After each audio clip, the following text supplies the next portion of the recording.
Shalom dari Taman Pelangi, Jalan Setaji, Kabupaten Kapuas. Saya menyapa Bapak Ibu Saudara dan doa kita bersama hari ini, kiranya kasih karunia Tuhan tetap menyertai kehidupan saudara dan saya dimanapun kita berada, dan sepanjang hari ini kita akan melihat dan merasakan penyertaan Tuhan terus dalam hidup kita. Saudara, hari ini saya akan berbicara kepada kita kebenaran firman Tuhan, sebuah renungan kebenaran firman Tuhan bagi kita bersama yang saya berikan judulnya adalah Allah turut bekerja. Kita membaca dulu di dalam Roma pasal yang ke-8 ayat yang ke-28. Firman Tuhan mengatakan demikian.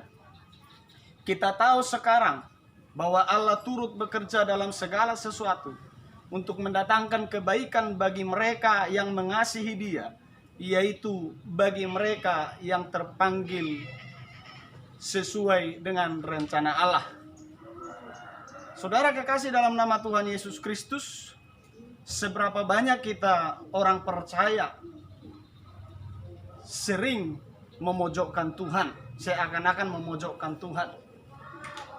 Ketika kita mengalami sesuatu keadaan yang begitu berat, bahkan ketika kita harus bergumul dengan persoalan yang begitu sulit, lalu timbul pertanyaan dalam hati kita, kenapa Tuhan?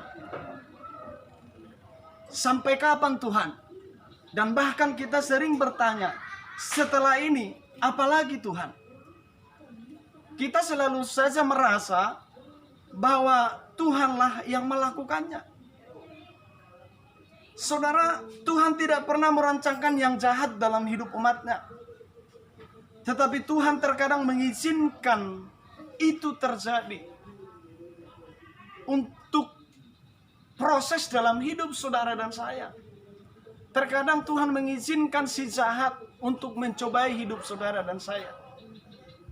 Si jahat bukan saja hanya iblis dan teman-temannya, tetapi juga keinginan kita yang jahat, yaitu ego dan ketamakan kita.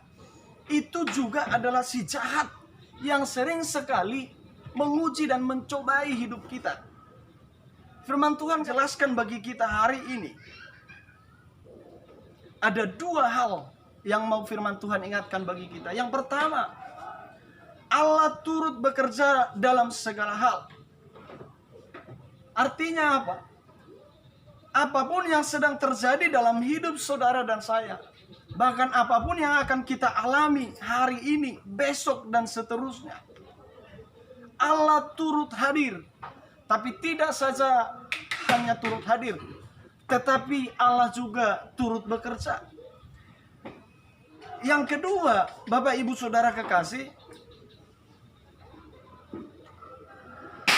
firman Tuhan mengatakan untuk mendatangkan kebaikan. Setiap peristiwa, setiap pergumulan, setiap persoalan, setiap masalah yang terjadi, rancangan dan tujuan Tuhan Allah kita adalah untuk mendatangkan kebaikan, bukan kecelakaan atau yang jahat. Yeremia pasal 29 ayat yang ke-11 dikatakan, Yeremia pasal 29 ayat yang ke-11, sebab aku ini mengetahui rancangan-rancangan apa yang ada padaku mengenai kamu. Demikianlah firman Tuhan, yaitu rancangan damai sejahtera dan bukan rancangan kecelakaan, untuk memberikan kepadamu hari depan yang penuh harapan. Firman Tuhan ini disampaikan bagi bangsa Israel, bukan ketika bangsa Israel ada di dalam keadaan tenang, nyaman.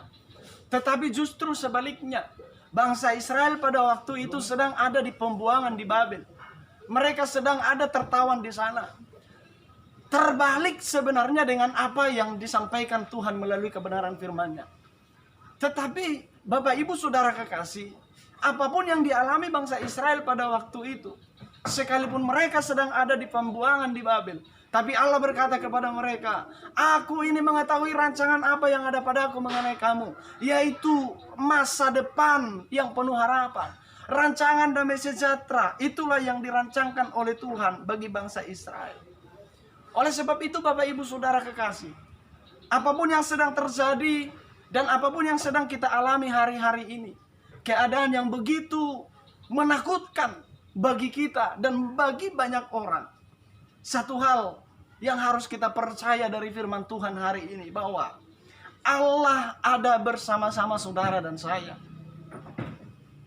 Semua itu Tuhan izinkan juga untuk mendatangkan kebaikan bagi saudara. Sebab rancangan Allah bagi saudara dan saya adalah rancangan damai sejahtera, yaitu masa depan yang penuh harapan.